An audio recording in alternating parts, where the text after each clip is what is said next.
साल 1967 एक ऐसा साल जब यूएस में एक अजीब किस्म के एक्सपेरिमेंट की शुरुआत हुई, द बायोस्फीयर 2। एक ऐसा एक्सपेरिमेंट जिसने लोगों के मन में मून और मार्स को कॉलोनाइज करने की एक बीज को बो दिया, वो भी तब जब ह्यूमंस मून तक भी नहीं पहुंचे थे। इनका प्लान काफी सिंपल था। मून या मार्स पर फॉर्म होने वाली आर्टिफिशियल कॉलोनीज को पहले वो अर्थ पर बनाएंगे और फिर उसमें कुछ इंजीनियर्स, डॉक्टर्स और एनवायरमेंटलिस्ट को अपने पूरे 2 साल गुजारने होंगे ताकि उन्हें वहां पे आने वाली प्रॉब्लम्स के बारे में एक अंदाजा लग सके। इस एक्सपेरिमेंट में उन्होंने 6 रियल इकोसिस्टम को आर्टिफिशियली मैन मेड डोम्स के अंदर बिल्ड किया था, जैसे कि desert, rain forest, marshy area, savanna and in fact एक पूरा का पूरा ओशन तक उन्होंने बिल्ड किया था वहां पर जैसे ही एक्सपेरिमेंट शुरू हुआ, मेजॉरिटी मेंबर्स जो उसके अंदर थे उनका एक ही कहना था, this is their worst nightmare. वो इसके अंदर फिर कभी भी नहीं जाना चाहेंगे। अब फ्रेंड्स, इतना बड़ा एम और एक ग्रेट कॉज और 1600 करोड़ रुपीस के इन्वेस्टमेंट के बाद भी ये एक्सपेरिमेंट फेल हो गया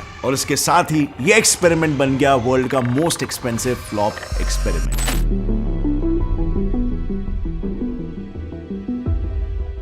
अब अगर बायोस्फीयर 2 एक बहुत ही बड़ा फ्लॉप था, तो व्हाट अबाउट बायोस्फीयर 1? वेल, अगर बायोस्फीयर को मैं 2 पार्ट्स में डिवाइड करूं, तो bio means living and sphere means कोई भी सरफेस या एटमॉस्फेयर। मतलब हमारे अर्थ को ही देख लो, हमारा अर्थ भी तो एक बायोस्फीयर है और इसी को ही साइंटिस्टों ने नाम दिया बायोस्फीयर 1 और इसी को फिर साइंटिस्टों ने 6 अलग अलग डोम्स में आर्टिफिशियली रेप्लिकेट करने की कोशिश की, जिसे उन्होंने नाम दिया बायोस्फीयर 2। अब ये सब आपको बताने के बाद let me ask you a question. इतना साइंटिफिकली एडवांस एक्सपेरिमेंट, वो भी उस समय में, क्या लगता है आपको किसने सोचा होगा? नासा?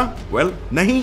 US government? वेल नहीं। ये पूरा का पूरा आइडिया था एक कल्ट का। एक्चुअली 1967 में एक एनवायरमेंटलिस्ट जॉन एलन ने कुछ वैज्ञानिक, डॉक्टर्स, इंजीनियर्स और एंटरप्रेन्योर्स के साथ एक कल्ट शुरू किया था जिसका नाम था the theatre of all possibilities. इस कल्ट का अल्टीमेट मकसद था मार्स पर सेल्फ सस्टेनिंग कॉलोनीज बनाने की ब्लूप्रिंट को तैयार करना, यानी कि पृथ्वी पर ही इसका एक वर्किंग मॉडल तैयार करना। अब ये स्टोरी आपको काफी साइफाई सी लग रही होगी इसके बारे में सुनकर, कैसे अमीर लोग आपस में एक संगठन बनाते हैं और न्यू वर्ल्ड ऑर्डर लाने की कोशिश करते हैं, या फिर उन्हें पहले ही आभास हो जाता है कि पृथ्वी खत्म होने वाली है और अपना इंतजाम वो किसी दूसरे ग्रह में कर देते हैं। सो आप समझ सकते हो यहां पर भी कुछ उसी दिशा में सोच जा रही थी। लेकिन इस प्रोजेक्ट का सबसे बड़ा प्रॉब्लम था पैसा। फुल फ्लेड्ज वर्किंग इकोसिस्टम को बनाने के लिए चाहिए था ढेर सारा पैसा और 1967 एक ऐसा वक्त था जब ह्यूमंस मून पे लैंड तक नहीं कर पाए थे, तो एक ऐसे कल्ट में कोई इन्वेस्ट क्यों ही करता। लेकिन फिर आया वो पल जिसने इंसानी सभ्यता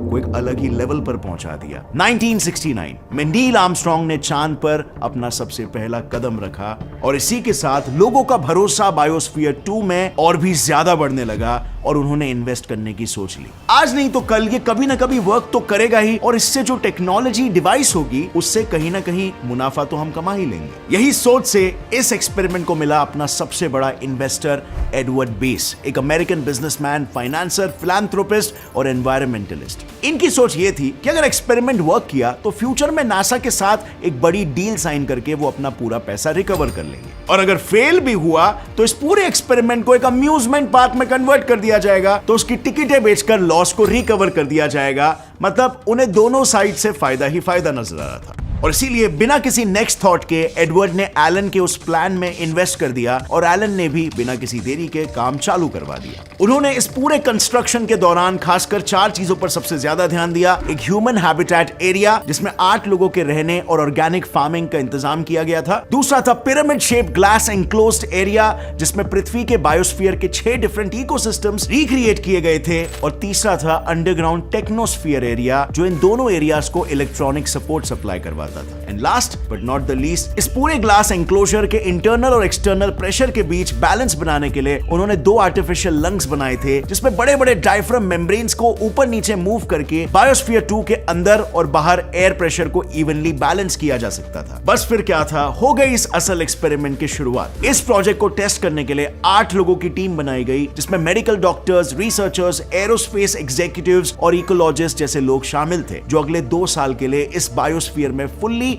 सेल्फ सस्टेनिंग लाइफ जीने की कोशिश करने वाले थे। तारीख और वक्त तय हो गया, टीम अंदर एंटर करने के लिए पूरी तरीके से तैयार थी और दुनिया के सभी लोग उन 8 लोगों को गुड विशेस देने के लिए बायोस्फीयर के अराउंड जमा हो गए थे। चारों ओर खुशी का माहौल था और तभी अचानक से एक वायरल न्यूज ने सबकी खुशी पर पानी फेर दिया। और वो न्यूज थी बायोस्फीयर 2 के computer software specialist Rocky Stewart ने बायोस्फीयर 2 के लॉन्च के दिन ही प्रोजेक्ट को क्विट कर दिया है। रॉकी स्टीवर्ट का यह कहना था कि बायोस्फीयर 2 के जरिए लोगों को ठगा जा रहा है। बायोस्फीयर 2 अब कोई सेल्फ सस्टेनिंग इकोसिस्टम नहीं है, बस एक सबमरीन है जिसमें पेड़ पौधे उगा के रखे। अब जाहिर सी बात है, रॉकी के ये स्टेटमेंट सुनकर लोगों का इस प्रोजेक्ट पर भरोसा उठने लगा। लेकिन क्वाइट सरप्राइजिंगली इस बात से भी उन 8 रिसर्चर्स की हिम्मत नहीं टूटी। उन्होंने उसी जोश में बायोस्फीयर में अपने कदम रख दिए। लेकिन अफसोस, अंदर जाने के कुछ ही हफ्तों में उन पर गिर गया सबसे पहला और एक मेजर प्रॉब्लम का पहाड़, स्क्रबर्स। बेसिकली बायोस्फीयर 2 में भी किसी सबमरीन की तरह CO2 ट्रैप करने वाले स्क्रबर्स लगाए गए थे जो एक केमिकल रिएक्शन के जरिए कार्बन डाइऑक्साइड को एब्जॉर्ब करते थे। एंड नाउ जस्ट इमेजिन एक स्पंज है जो पानी एब्जॉर्ब कर रहा है, लेकिन जैसे कि हमें पता है एक स्पंज तब तक ही पानी को अपने अंदर एब्जॉर्ब कर सकता है जितना उसकी कैपेसिटी हो, और बस वैसा ही कुछ इन स्क्रबर्स के साथ भी हुआ। एक पॉइंट के बाद इन स्क्रबर्स के अंदर मौजूद केमिकल्स भी खत्म हो गए। अब अगर स्क्रबर नहीं है यानी कि CO2 को एब्जॉर्ब करने के लिए कोई मीडियम नहीं, और इसीलिए धीरे धीरे बायोस्फीयर में कार्बन डाइऑक्साइड लेवल्स इंक्रीज होने लग गए। मानो जैसे ये ही काफी कम था कि ऑल ऑफ अ सडन वहां मौजूद ऑर्गेनिक फार्म में सॉइल बैक्टीरिया जरूरत से ज्यादा तेजी से ऑक्सीजन यूज करने लगे, और इससे ऑक्सीजन लेवल सीधा 21% से 14% तक फिसल गया। गिरते ऑक्सीजन ने बढ़ते CO2 को और भी ज्यादा इंटेंस बना दिया। लेकिन इस बढ़ते CO2 लेवल्स को CO2 सेंसर्स शुरुआती हफ्तों में डिटेक्ट ही नहीं कर पाए, जिसके पीछे का रीजन था इस बायोस्फीयर का कंक्रीट स्ट्रक्चर। क्योंकि सरप्राइजिंगली कंक्रीट के सर्फेसेस में मौजूद कैल्शियम हाइड्रोक्साइड ने इस बढ़ते कार्बन डाइऑक्साइड के साथ रिएक्ट करके कैल्शियम कार्बोनेट बनाना शुरू कर दिया था, जिसकी वजह से सेंसर्स के लिए ना कार्बन डाइऑक्साइड लेवल बढ़ा और ना ही ऑक्सीजन लेवल घटा। ऑक्सीजन ड्रॉप का अंदाजा तो बायोस्फीयर 2 के क्रू को तब आया जब उन्होंने देखा कि रिसर्चर्स कोई काम तो छोड़ो, सिंपली बात करते वक्त भी हाफ रहे थे। नतीजन बिगड़ती हालत को ध्यान में रखते हुए और रिसर्चर्स की जानें बचाने के लिए उन्हें बायोस्फीयर 2 में बाहर से कई टन ऑक्सीजन को पंप करना पड़ गया। पर यह तो सिर्फ एक ही मुसीबत थी। प्रोजेक्ट स्टेबल होने ही वाला था और फिर एक और एक मुसीबत ने दस्तक दे दी। दरअसल कुछ ही दिनों बाद बायोस्फीयर 2 के ग्लास वॉल से प्लांट्स के लिए जरूरी धूप आना ही बंद हो गया। अब ये तो ऑब्वियस है कि अगर सनलाइट नहीं यानी फोटोसिंथेसिस नहीं, जिसकी वजह से धीरे धीरे कम धूप मिलने की वजह से सभी पेड़ पौधे इटियोलेट यानी बेसिकली पीले पड़ने लग गए। अब क्योंकि रिसर्चर्स इसी पेड़ पौधों से तो अपना पेट भर रहे थे, इसीलिए वहां पर खाने की भी कमी महसूस होने लगी। पर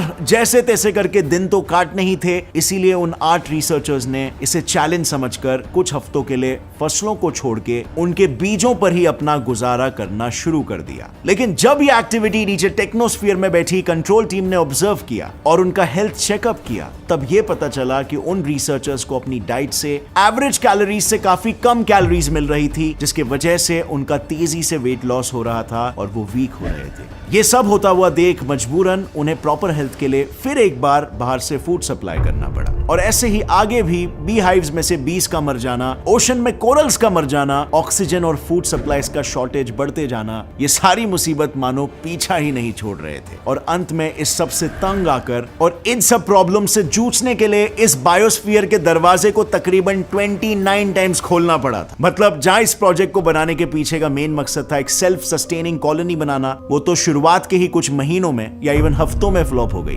और इसीलिए फ्लॉप होने के बाद जैसे बिजनेसमैन इन्वेस्टर एडवर्ड ने शुरुआत में कहा था कि वो इसे अम्यूजमेंट पार्क में कन्वर्ट कर देगा, उसे वही करना पड़ गया। आज बायोस्फीयर 2 फैसिलिटी एक रिसर्च फैसिलिटी के तौर पर पूरी तरह यूनिवर्सिटी ऑफ एरिज़ोना के कंट्रोल में है। और जब यहां उन फेल्ड 2 साल के एक्सपेरिमेंट पर रिसर्च हो रहा था, तब यह बात सामने आई कि इस पूरे प्रोजेक्ट के फेल होने के पीछे टेक्नोलॉजी का तो हाथ था ही, पर उसके साथ ही उसमें रह रहे रिसर्चर्स की भी गलती थी। क्योंकि जब प्रोजेक्ट शुरू हुआ तब लगातार आती मुसीबतों से तंग आकर वो 8 रिसर्चर्स एक साथ काम करने के बजाय इवेंचुअली 4-4 के 2 ग्रुप्स में बढ़ गए थे। और जैसे कि मैंने पहले बताया, उन्हें प्रॉपर खाना तक नहीं मिल रहा था, जिसकी वजह से उनके दिमाग ने भी काम करना बंद कर दिया था सही तरीके से। और इसीलिए इन दोनों ग्रुप्स के बीच में लड़ाइयां होने लगी और वो हार्मनी ब्रेक हो चुकी थी। एक ग्रुप का ऐसा मानना हो गया था कि एक सर्वाइवल चैलेंज है और चाहे जो भी हो, हमें बाहर से किसी की मदद लेनी ही नहीं है। और दूसरे का मानना था कि यह महज एक साइंटिफिक एक्सपेरिमेंट है जिसमें हम इस बार फेल भी हो गए तो अगली बार फिर कोशिश करेंगे। सो या दोनों ग्रुप की आइडियोलॉजीज ही मैच नहीं कर रही थी इस एक्सपेरिमेंट को लेकर। Now putting it into practical perspective, मान लो कि अगर हमने टेक्नोलॉजी भी फिगर आउट कर लिया, हमने टेक्नोलॉजी अच्छी खासी डिवाइस कर ली, बट लोगों के बीच के कोऑर्डिनेशन का क्या? डोंट फॉरगेट, हमें साइकोलॉजिकली पृथ्वी में रहने की आदत है और पृथ्वी के एनवायरनमेंट में हम नॉर्मली बिहेव कर सकते हैं। अगर हम किसी ऐसे एनवायरनमेंट पे चले जाते हैं जो कि केओटिक है, तो वैसे में हमारे ब्रेन के स्ट्रेस लेवल्स भी नेक्स्ट लेवल पर होंगे और ये चीज आपस की कोऑर्डिनेशन की ह्यूमंस की काफी हद तक इफेक्ट करेगा। और इसीलिए ये जरूरी हो जाता है कि हमें टेक्नोलॉजी को नेक्स्ट से नेक्स्ट लेवल पर लेके जाना पड़ेगा, सब कुछ ऑटोमेट करना पड़ेगा और ह्यूमंस के कंट्रोल से मैक्सिमम ऑफ द चीज निकाल देना पड़ेगा। तभी जाकर हम किसी दूसरे होस्टाइल एनवायरनमेंट में कॉलोनीज बना सकते हैं and we can be rest assured कि अगर ह्यूमन से भी नेग्लिजेंस हो जाती है तो भी ह्यूमन सर्वाइव कर पाएंगे। बिकॉज होस्टाइल एनवायरनमेंट में ह्यूमंस क्लियरली नहीं सोच पाते रैशनली, कहीं ना कहीं पैनिक आ जाता है बिकॉज ऑफ फियर। और अब यहां पर यह भी सवाल आता है कि जो इस दुनिया के एलिट्स है,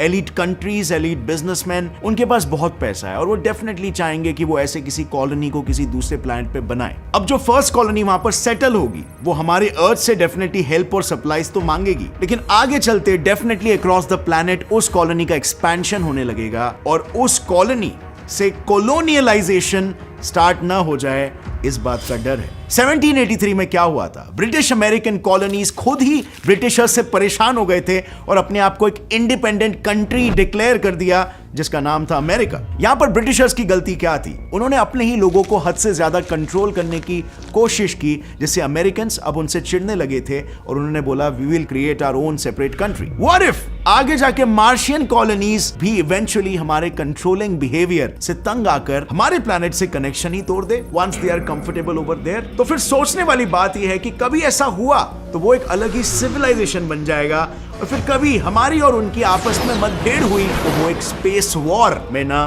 तब्दील हो जाए। आपको क्या लगता है फ्रेंड्स? बिकॉज कोलोनियलिज्म कहो, इंपीरियलिज्म कहो या क्वेस्ट फॉर गेनिंग पावर कहो, it is deeply ingrained in human psychology और उसके इफेक्ट्स इस डायनामिक में आगे कभी ना आ जाए, इसकी क्या गारंटी है? वेल, आपको क्या लगता है फ्रेंड्स? क्या ऐसा होगा या वहां पर एक सिविलाइजेशन बनती है तो हमारा उनके साथ एक काफी अच्छा रिलेशन रहेगा? आपको जो लगता है नीचे कमेंट्स में बताना और अगर इस वीडियो से आपको कुछ भी नया सीखने मिला तो एक लाइक जरूर ठोकना। Get set fly science channel को अभी सब्सक्राइब कर लो और बेल नोटिफिकेशन दबाओ ताकि आगे आने वाली हमारी कोई भी वीडियो की अपडेट आप मिस ना कर सको। See you next time friends, till then as always stay curious, keep learning and keep growing. जय हिंद।